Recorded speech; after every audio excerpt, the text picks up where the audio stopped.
మీకు తెలుసా ఒకసారి గణేశుడు స్వయంగా రావణుని మోసం చేశాడని? అలా చేయకపోతే లంకలో రావణుడిపై రాముడు గెలిచేవాడు కాదేమో! ఇది స్కంద పురాణంలో చెప్పబడిన అద్భుతమైన కథ. రావణుడు శివుడికి ఎంత గొప్ప భక్తుడంటే తపస్సుతో ఆయనను సాక్షాత్తు ప్రత్యక్షం చేసుకున్నాడు. శివుడు ఆనందించి రాక్షస రాజుకు అత్యంత శక్తివంతమైన వరం ఇచ్చాడు. అదే ఆత్మలింగం. అంటే శివుడి ఆత్మస్వరూపమే. కానీ ఒక షరతు పెట్టాడు. రావణ, ఈ ఆత్మలింగాన్ని నేలపై పెట్టకూడదు. ఒక్కసారి నేలను తాకితే అది శాశ్వతంగా అక్కడే స్థిరమైపోతుంది. రావణుడు సంతోషంతో ఆత్మలింగాన్ని తీసుకొని లంకకు బయలుదేరాడు. ఆత్మలింగం లంకకు చేరితే రావణుడు అపార జీవుడవుతాడని, ఆయనను రాముడు కూడా ఓడించలేడని దేవతలు భయపడ్డారు. ఎవరైనా రావణ్ను ఆపాలి.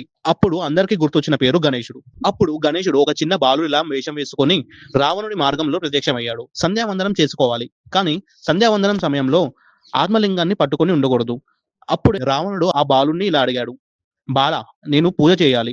ఈ లింగాన్ని కాసేపు పట్టుకుంటావా? గణేశుడు అమాయకంగా నవ్వి, సరే పట్టుకుంటాను. కానీ బరువుగా అనిపిస్తే మాత్రం 3 సార్లు పిలుస్తాను. అప్పటికి నువ్వు రాకపోతే నేలపై పెట్టేస్తాను అని చెప్పాడు. రావణుడు వెంటనే ధ్యానానికి వెళ్ళిపోయాడు. కొన్ని క్షణాలకే గణేశుడు ఇది చాలా బరువైంది అని రావణ, రావణ, రావణ అని వెంటనే 3 సార్లు పిలిచి ఆత్మలింగాన్ని నేలపై ఉంచేస్తాడు. రావణుడు పరిగెత్తుకుంటూ వచ్చాడు. ఆయన ఎంత శక్తితో ఆత్మలింగాన్ని లాగాడు. తన 10 తలలతో గర్జించాడు. కానీ ఆత్మలింగం కదలలేదు. అది భూమిలో శాశ్వతంగా ప్రతిష్టమైంది. ఈ రోజు ఆ ప్రదేశమే గోకర్ణంలోని మహాబలేశ్వర ఆలయం.